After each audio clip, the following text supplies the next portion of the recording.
guys, welcome back to Barefoot Farm.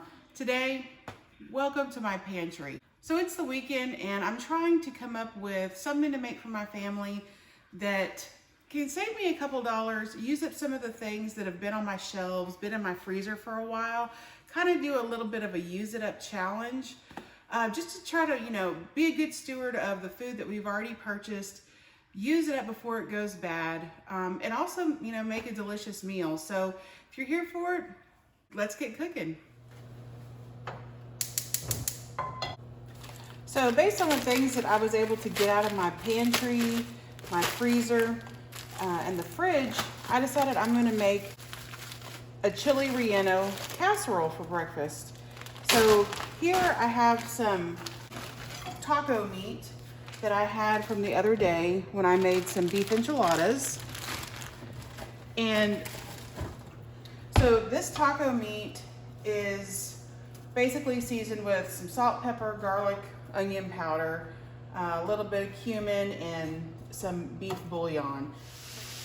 So I'm gonna go ahead and get this reheated and warmed through so it's not totally frozen when it goes into the casserole. So this should just take a few minutes and it'll use up the extra meat that I had on hand. It's already got also a little bit of chopped onion in it. So it's gonna be really good. It's gonna add a nice flavor to the casserole. So while we've got our meat warming through, I'm gonna go ahead and crack 6 eggs for our casserole.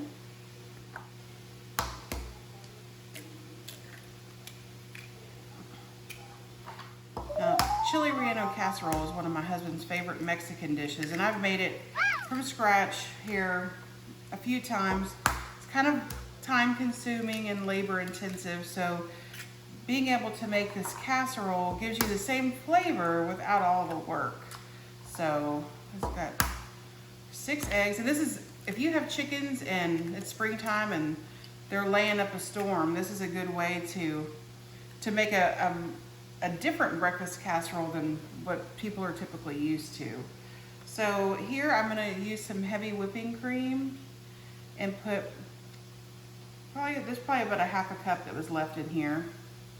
Maybe a half a cup, and use that up. That's out of there. And then I'm going to add some salt and pepper to taste. So maybe like a half teaspoon of pepper, about a half teaspoon of salt. And I'm gonna just beat this up really well.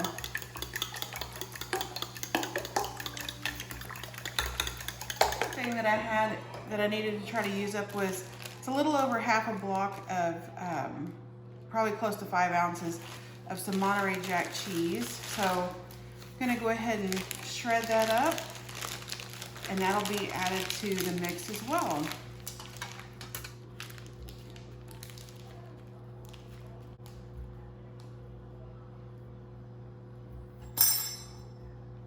So the last thing I'm going to add to the eggs are the diced green chilies.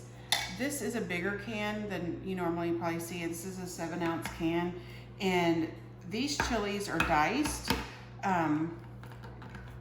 For whatever reason, our store doesn't have the whole ones, because a lot of times you can cut the whole ones in half and lay them out flat and create, kind of layers like a lasagna in your pan and use it that way. But, whatever you have access to, just use that. So I'm gonna go ahead and dump this can of, my oven is ready. I set my oven to 350 for this. So I'm gonna go ahead and add this can to my egg mixture and get that well incorporated. And then we can start building the casserole. Our meat mixture it's been warmed through, and so now I'm letting it cool a little bit before I add it to the eggs. And then we'll put this together and we can get it in the oven. All right, so the meat mixture is cooled and it's ready to be mixed up with the egg. So another thing that I'm gonna put in here and with the egg is I'm gonna take about half of the cheese and mix it in here, and then we'll top the casserole with the remaining cheese. So get that mixed in. And since I didn't choose a big enough bowl, normally I'll mix this all together, but what I'm gonna do is I have an 8x8 dish here that I've already, I've put some cooking spray in. And so I'm just gonna put the meat, in this bowl, or in this dish. I'm gonna put that in there. And we're gonna use this, this frying pan for something else here in a minute. Put that over there. And then I'll add in my egg and we'll stir that around since we don't have enough room in here. Get all of that out of there. No egg left behind, right? Okay. Now I'll just use my fork and we'll kind of mix it up in here.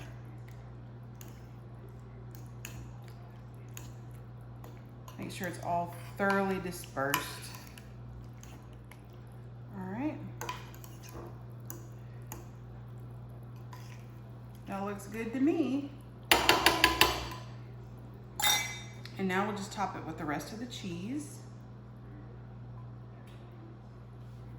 And this is something easy that you can make for a brunch, or if you're have a bunch of folks staying over at your house. It's something easy to make for a breakfast. And you could even put this together the night before and just have it waiting for you in your refrigerator and then pop it in the oven in the morning. Or, you know, you can make it, for a dinner. It's good any time of day. So now we're going to put this casserole uncovered into a 350-degree oven. I'm gonna check it in about 20 minutes and with a toothpick and see if it's done inside. And if not, we'll let it go another 10 or 15 minutes. So we'll see you back then.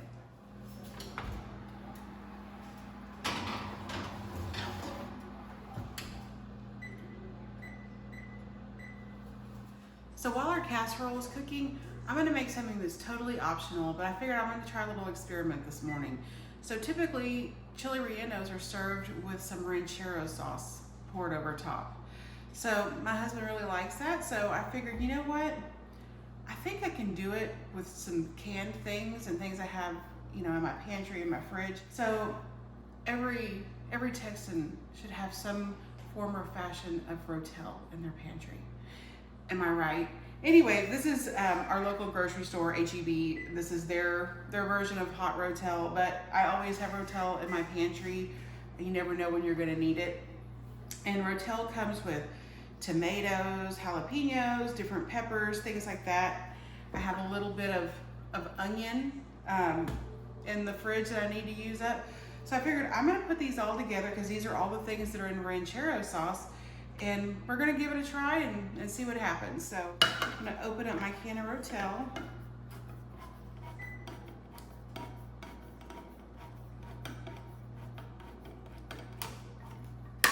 All right.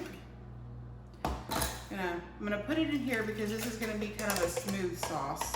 So I got the Rotel in there. Then I'm gonna cut off a piece of this onion. I don't want it too oniony. So this little nub of onion, I'll cut it a little bit. Okay, then we'll get that in there. And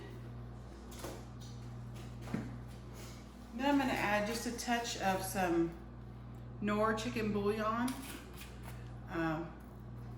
maybe a half a teaspoon or so, and then we can taste it for salt or taste it for some more of this later. All right, so let's get this on and blend it up.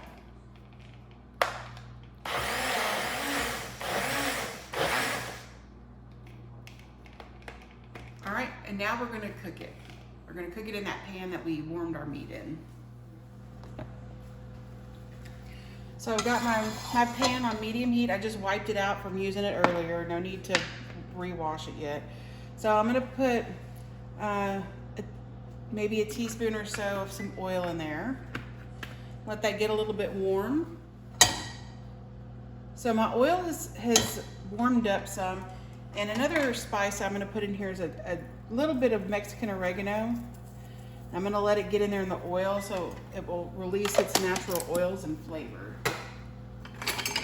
And we'll stir that around just a hair. Right. Now we'll add our tomatoes. All right. And another thing that's not in the Rotel is some garlic. So I'm gonna go ahead and add a little garlic powder. Just garlic powder to taste. And then we'll let this simmer and come together. And by the time this is done, our casserole will be ready. Whoops, and I made a mess.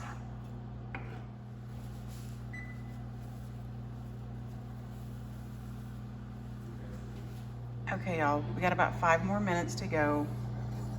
And as you can see, this has gotten a lot thicker. So I went ahead and I turned that off. And so it's just sitting here, staying warm. And like I said, we got about 5 minutes left on here, and let's see how we're doing. Oh, this is looking much better. Still a little jiggly in the middle. So we're gonna see what we got in about 5 more minutes. So we can get down to it. This is a variation of an egg casserole. So the whole point of this recipe for me today was to use up some things that I had, you know, like I said, in my freezer, in my pantry, in my fridge. I didn't want to lose money on the groceries that I had already paid for by letting them go bad or get freezer burnt or something like that. So I challenged myself to look at what I currently had on hand to make our breakfast today. So, you know, if you want to give this a try and say maybe you don't eat meat, you could make this a meatless Chile Relleno casserole. I mean, typically Chile Rellenos are just have cheese inside of them. And so you can do that, or you can use a variation of a different meat. Maybe you don't want to use ground beef, or hey, maybe you have some breakfast sausage that's left over from another meal, or you want to use it up out of your freezer, then this would be a perfect opportunity to do that. You could even use some potatoes that maybe are kind of wrinkling up and not looking so great anymore, and you want to get those used up. Cube them up, fry them in a pan in a little bit of oil and salt, pepper, and some other seasonings, and add that to your casserole. That would be really good too. The whole point here is to with the prices of groceries these days, we want to make sure to stretch our dollar as far as it can go while also feeding our family a delicious meal. So let's see if that casserole is done now. All right, guys, I had it in there another 10 minutes. Now I'm gonna temp this and see what, oh yeah, this is done in the middle. We're looking at, let's see. Oh, it's going down. We want it to be at least 160, and that's way over, so it's good. So we're gonna let the egg casserole set for just a few minutes, and while we're waiting, I'm turning my Ranchero sauce back on, and then I'm gonna put a couple of tortillas on the griddle to warm up to have with our Chile Relleno casserole. If you haven't already watched it, I have a homemade flour tortilla recipe, and I'll link it up in the cards, and you can check it out and make some for yourself.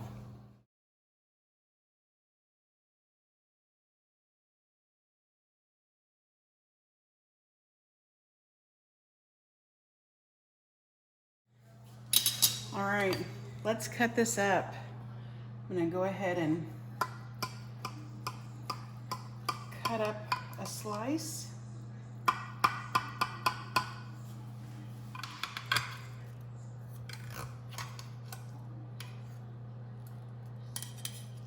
There we go. Get it all on there.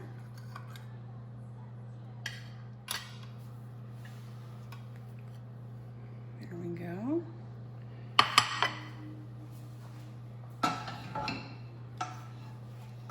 Now let's add a little bit of Ranchero sauce on top.